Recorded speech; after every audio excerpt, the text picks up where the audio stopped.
श्री शिवाय नमस्तुभ्यम। एक बार श्री महादेव जी पार्वती जी के साथ भ्रमण करते हुए मर्त्युलोक में अमरावती नगर में आए। वहाँ के राजा ने एक शिव जी का मंदिर बनवाया था।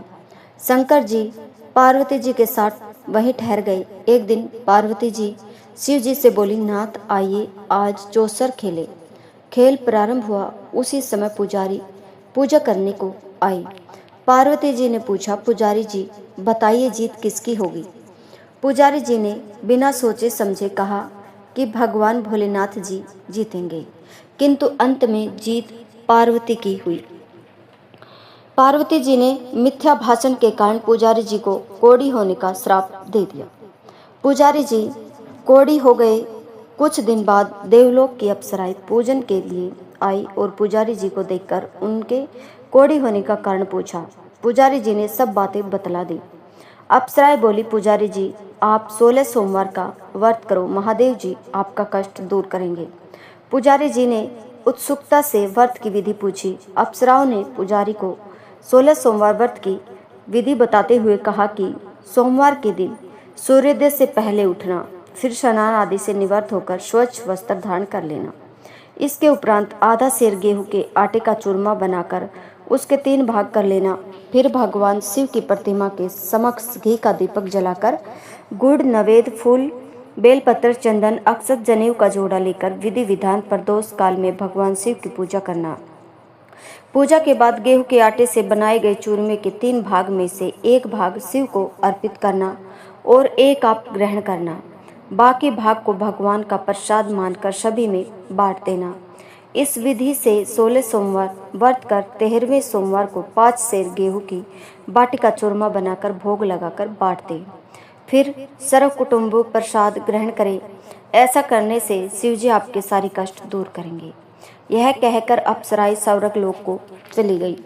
पुजारी जी यथाविधि व्रत कर रोग मुक्त हो गए और पूजन करने लगे। कुछ दिन बाद शिव जी पार्वती जी पुनः आए। पुजारी जी को कुशल देकर पार्वती जी ने उनके रोग मुक्त होने का कारण पूछा। पुजारी जी के कथन अनुसार पार्वती जी ने व्रत किया। फलस्वरूप कार्तिकेय जी पार्वती माता के आज्ञाकारी हुए। कार्तिकेय जी ने भी माता पार्वती से पूछा कि क्या कारण है जिससे मेरा मन आपके चरणों में लगा। पार्वती जी ने वही व्रत बतलाया। कार्तिकेय जी ने भी व्रत किया। फलस्वरूप उनका बिछड़ा हुआ मित्र मिला। उसने भी कारण पूछा और बताने पर विवाह की इच्छा से यथाविधि व्रत किया। वह विदेश गया। वहां राजा की कन्या का स्वयंवर हो रहा था। राजा का प्रण था कि हथनी जिसको माला पहनाएगी उसी के साथ पुत्री का विवाह होगा। वह ब्राह्मण भी स्वयंवर को देखने की इच्छा से एक ओर जा बैठा। हथनी ने माली इसी ब्राह्मण कुमार को पहना दी। धूमधाम से विवाह हुआ।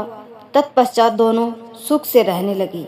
एक दिन राजकन्या ने पूछा कि आपने कौन सा पुण्य किया जिससे राजकुमारों को छोड़ हथनी ने आपको चुना। ब्राह्मण ने 16 सोमवार का व्रत सह विधि बताया। राजकन्या ने पुत्र प्राप्ति के लिए व्रत किया और सर्वगुण संपन्न पुत्र प्राप्त किया। बड़े होने पर पुत्र ने पूछा, माता जी किस पुण्य से आपको मेरी प्राप्ति हुई। राजकन्या ने सब विधि 16 सोमवार का व्रत बताया। पुत्र राज्य की कामना से व्रत करने लगा। उसी समय दूसरे राज्य के राजा के दूतों ने आकर उसे अपनी राजकुमारी के लिए चुना। आनंद से विवाह संपन्न हुआ। राजा के दिवंगत होने पर ब्राह्मण कुमार को राजगद्दी मिली। वह इस व्रत को करता रहा। एक दिन अपनी पत्नी को पूजा सामग्री शिवालय में ले जाने को कहा, परंतु उसने दासियों द्वारा भिजवा दी। जब राजा ने पूजन समाप्त किया तो आकाशवाणी हुई, इस पत्नी को निकाल दे, नहीं तो तेरा सत्यानाश कर देगी। प्रभु की आज्ञा मान उसने रानी को निकाल दिया। रानी भाग्य को कोसते हुए नगर में एक बुढ़िया के पास आई। उसका हाल देखकर बुढ़िया ने उसके सिर पर सूत की पोटली रख बाजार भेजा। रास्ते में आंधी आई, पोटली उड़ गई। बुढ़िया ने उसे फटकार कर भगा दिया। वहां से तेली के यहाँ पहुंची तो सब बर्तन चटक गए। तेली ने भी निकाल दिया। पानी पीने नदी पहुंची तो नदी सूख गई। सरोवर पहुंची तो हाथ का स्पर्श होते ही जल में कीड़े पड़ गए। उसी जल को पीकर आराम करने के लिए जिस पेड़ के नीचे जाती वह सूख जाता। वन और सरोवर की यह दशा देखकर ग्वाल उसे मंदिर के गोसाई के पास ले गए। उसे देखकर गोसाई जी समझ गए कि यह कुलीन अबला विपत्ति की मारी हुई है। धैर्य बंधाते हुए बोले, बेटी तू मेरे यहाँ रह, किसी बात की चिंता मत कर। रानी आश्रम में रहने लगी, परंतु जिस वस्तु पर इसका हाथ लगे उसी में कीड़े पड़ जाए। दुखी हो गोसाई जी ने पूछा, बेटी किस देव के अपराध से तेरी यह दशा हुई? पुजारी की बात सुनकर रानी ने सारी घटना बता दी। गोसाई जी बोले, बेटी तुम 16 सोमवार व्रत करो। रानी ने सविधि व्रत पूरा किया। व्रत के प्रभाव से राजा को रानी की याद आई और दूतों को उसकी खोज करने भेजा। आश्रम में रानी को देखकर दूतों ने राजा को रानी का पता बतलाया। राजा ने जाकर गोसाई जी से कहा, महाराज यह मेरी पत्नी है। शिव जी के रुष्ट होने से मैंने इसका परित्याग किया था। शिव जी की कृपा से मैं इसे लेने आया हूँ। कृपया इसे जाने की आज्ञा दे। गोसाई जी ने आज्ञा दे दी।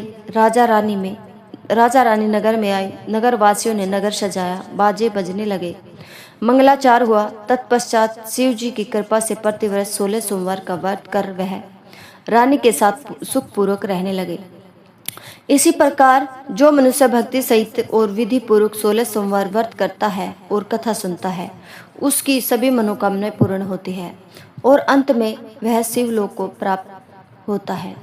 ईश्वर से जुड़ने की इस पावन यात्रा में हमारे साथ आइए। हमारे चैनल से जुड़कर पाए प्रतिदिन नवीन भक्ति ज्ञान, मंत्र, भजन व संकीर्तन, सनातन धर्म की प्रेरणादायक कथाएं, व्रत कथाएं, उपवास विधि व पर्वों की जानकारी, विशेष आध्यात्मिक सामग्री जो आपके जीवन में शांति, सकारात्मकता और भक्ति लाएगी।